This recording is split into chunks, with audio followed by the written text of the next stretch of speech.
Selamat siang untuk kita semua. Perkenalkan, nama saya Amelia Golisa. Saya dari kelas 2 SIC Politeknik Kalteks Riau. Di sini saya akan membahas mengenai dashboard untuk UMKM Bina Desa. Nah, di sini saya telah mendownload template dashboard untuk UMKM Bina Desa, di mana saya mendownloadnya tuh di salah satu website yaitu HTML Codex. Yang saya download itu adalah Dashmin Bootstrap Admin Template Free. Nah, dalam dashboard yang telah saya modifikasi ini, saya memilih 2 COD, yaitu untuk warga dan juga UMKM. Pertama-tama kita akan bahas terlebih dahulu untuk warga.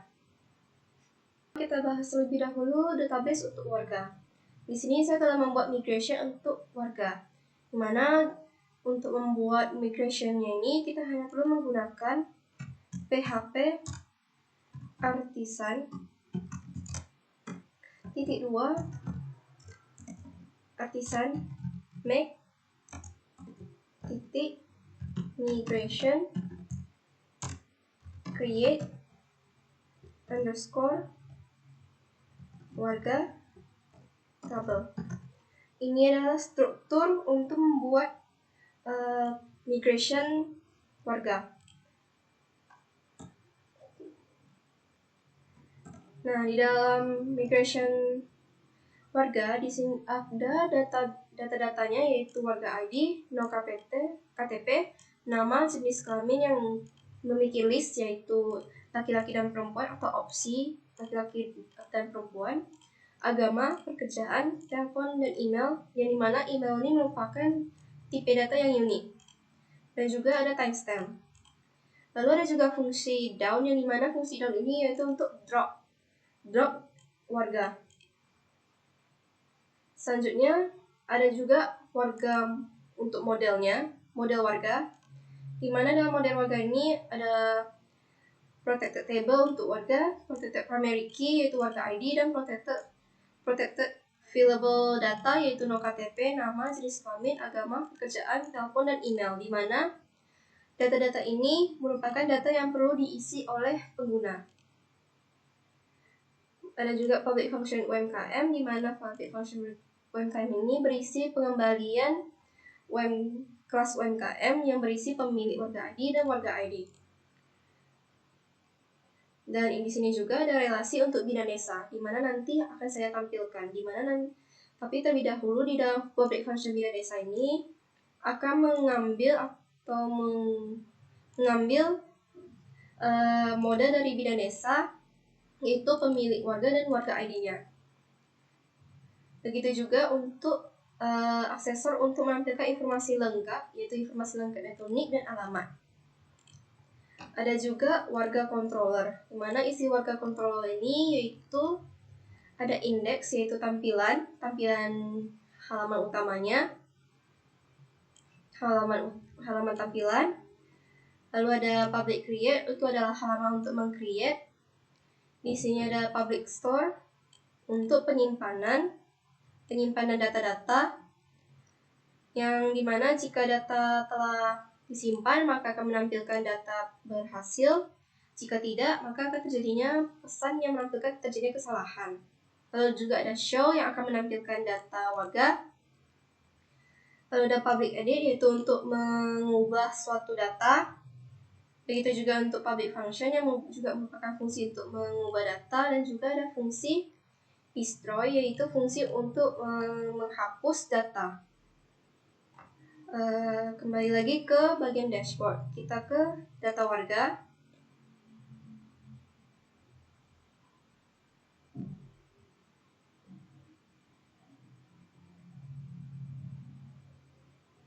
Di sini adalah tampilan untuk data warga. Akan adanya total warga, laki-laki, perempuan, dan pemilik UMKM. Nah, untuk total warga laki-laki dan perempuan ini, jika kita telah menginputkan data-data yang ada laki-laki dan perempuan, maka nilai 0 ini akan berubah. Akan saya contohkan. Kita klik tambah warga, ada nick, kita inputkan nama lengkap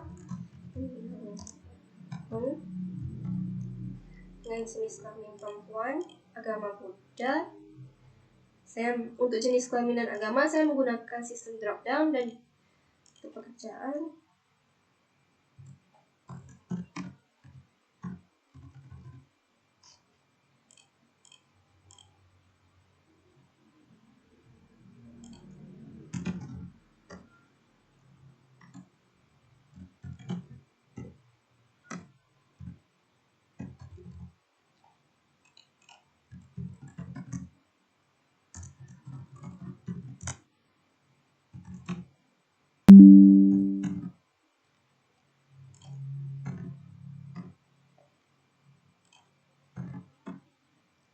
Di sini saya telah menginput data, maka kita akan klik simpan.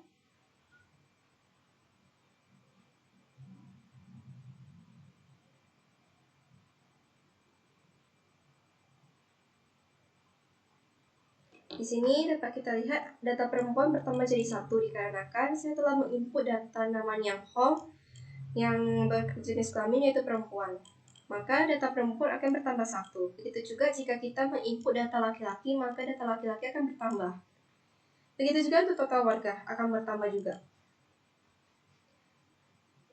Lalu ada tombol view yaitu untuk menampilkan data secara keseluruhan seperti ini. Ada juga tombol untuk mengedit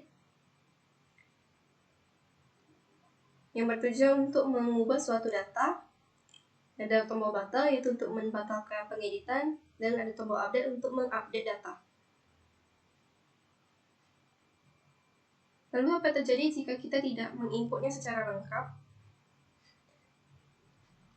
Saya contohkan, maka semua data-data semua ini memiliki data yang wajib, merupakan data yang berwajib. Seperti ini. Maka apabila pengguna ingin tidak mengisi beberapa hal ini, maka pesan yang akan ditampil adalah please fill out this field. Selanjutnya kita akan memasuki bagian UMKM atau Bina Desa.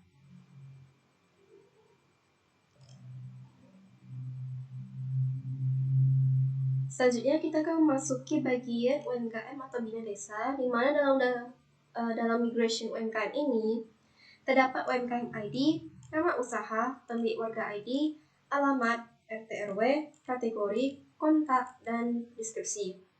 Untuk pemilik warga ID memiliki constraint di warga dan warga ID.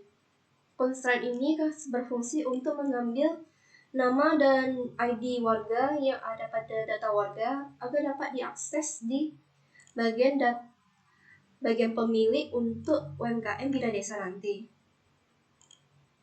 Selanjutnya ada juga model UMKM, di mana dalam model UMKM ini ada 3 protected variable, yaitu protected table UMKM, protected primary key untuk UMKM ID, dan protected available untuk data-data lainnya. Di mana tujuan protected ini dapat melindungi data agar tidak terjadi kehilangan data. Nah, untuk protected available-nya itu ada nama usaha, pemilik warga ID, alamat, RT RW, kategori, kontak, dan deskripsi. Ada juga public function pemilik, produk, dan media. Untuk pemilik dapat mengambil nama warga, data warga, model warga, yaitu warga ID, yang diwakili juga dengan pemilik warga ID. Ada juga kontrolnya, yang seharusnya kontrol nama kontrolernya itu adalah UMKM, namun karena UMKM controller sudah terbuat, maka saya mengubahnya menjadi Bina Desa Controller. Di mana dalam Bina Desa Controller ini terdiri dari indeksnya, yaitu berupa tampilan tampilan data atau halaman tampilannya. Ada juga public create, di mana public create ini berfungsi untuk create data. Ada juga public store untuk penyimpanan data, public show untuk menampilkan data, public edit untuk mengedit data, public update untuk mengupdate data, dan juga ada public destroy, di mana public destroy ini berfungsi untuk menghapus data. Kita ke controller, di mana controller ini ada 3, yaitu ada 2, yaitu 3, yaitu untuk Bina Desa, warga, dan IT warga. API warga. Di mana Bina Desa ini untuk mengakses UMKM dan warga untuk mengakses UMKM.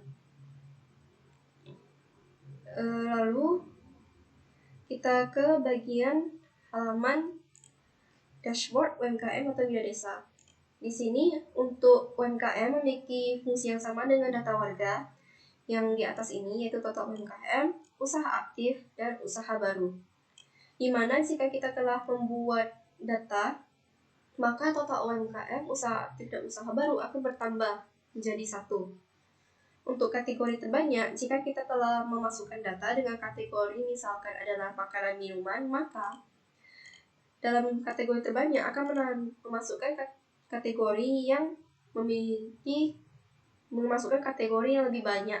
Misalkan kategori makanan dan minuman lebih banyak daripada kategori buku. Maka kategori terbanyak yang akan dimasukkan adalah kategori makanan dan minuman. Akan saya contohkan bagaimananya.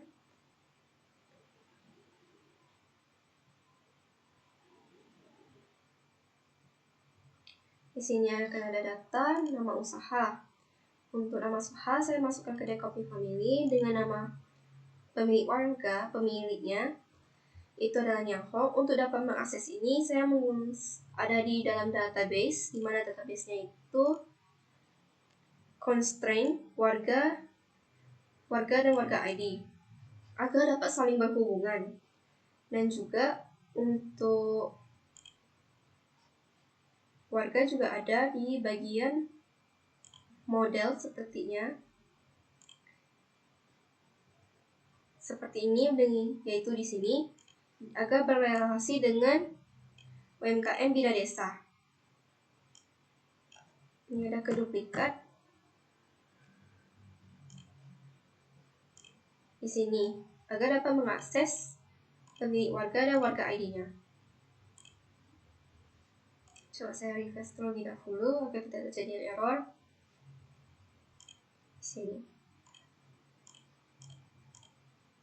Di sini data ini dapat dari data warga yang sebelumnya kami inputkan. Kalau kita masukkan data-data lainnya,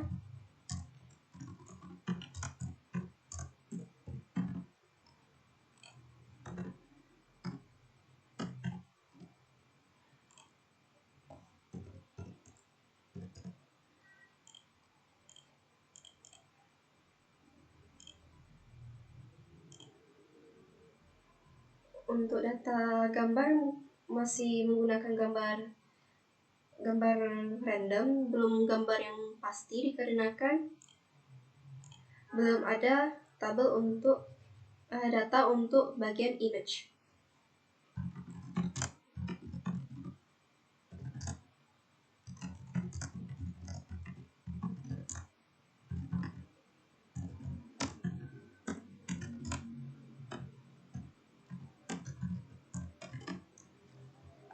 Di sini saya telah memasukkan data dan ada juga tombol kembali yang akan kembali ke halaman Bina Desa. Ada juga tombol simpan yang bertujuan untuk menyimpan data dan tombol batal untuk membatalkan inputan ini. Kita simpan.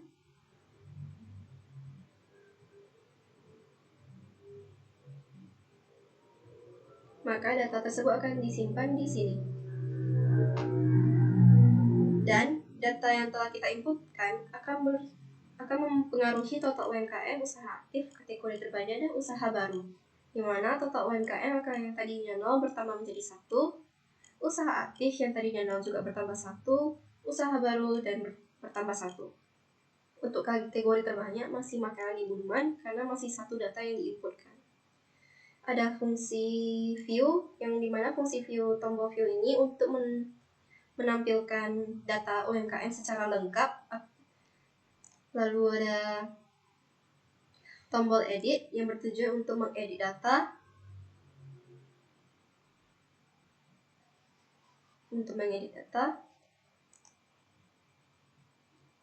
Dan ada juga tombol hapus yang bertujuan untuk menghapus data tersebut.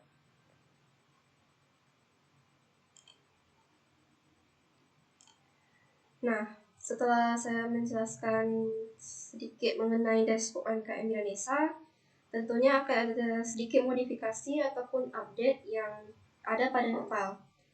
Dengan begitu, saya hanya perlu meng-push data tersebut ke dalam Git. Pertama-tama saya akan buka terlebih dahulu Git saya.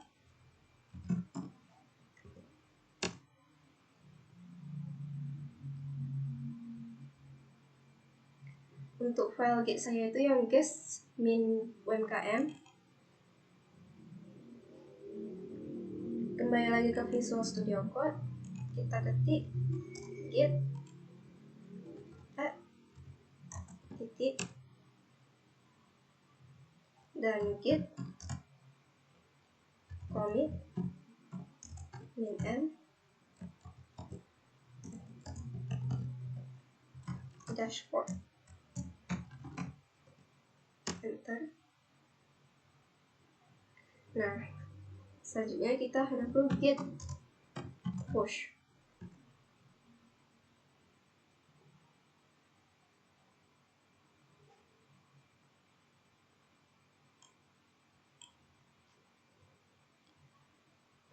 Untuk dapat mengetahui apakah Git kita telah di-push adalah dengan melihat ini kita. Kembali lagi ke GitHub dan saya refresh halamannya. Di sini commit yang saya tadinya 7 menjadi 8, berarti Git push saya telah berhasil.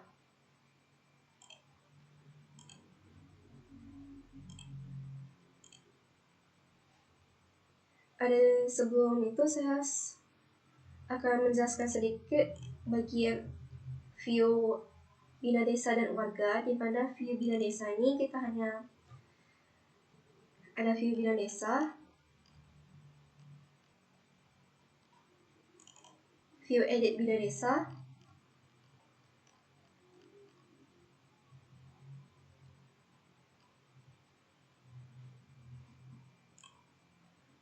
view index Bina Desa,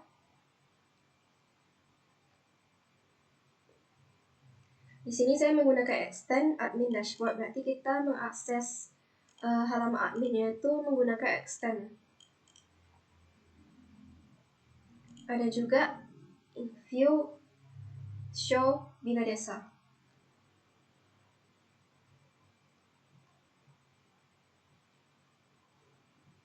Di mana ada juga form actionnya, itu ada route yang ke Bina Desa destroy, Bina Desa index,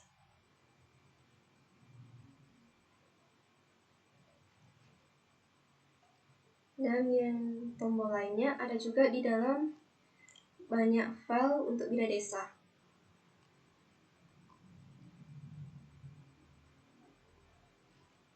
Ada juga untuk warga yang ada warga view show,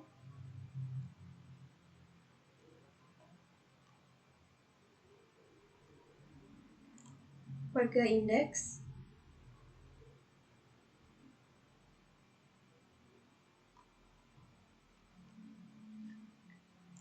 warga edit. Di sini ada tombol action route atau herf ke route index, warga index.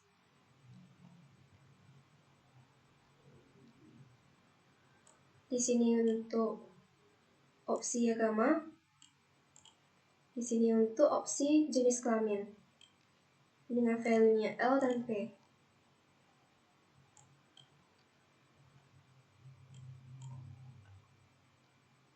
Ada from action route yaitu untuk update dengan mengakses data warga. Ada juga warga untuk create.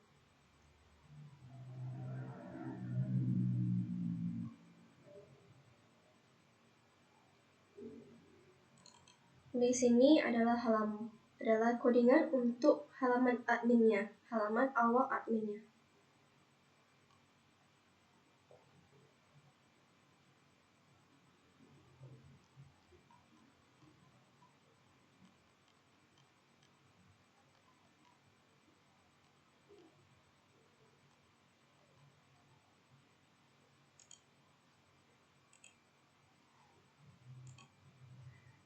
Sekian dari hasil dashboard UMKM Bina Desa. Sebelumnya saya ingin mengucapkan mohon maaf apabila adanya kekurangan maupun kesalahan kata dalam menjelaskan mengenai dashboard Bina Desa. Sekian dari saya, terima kasih.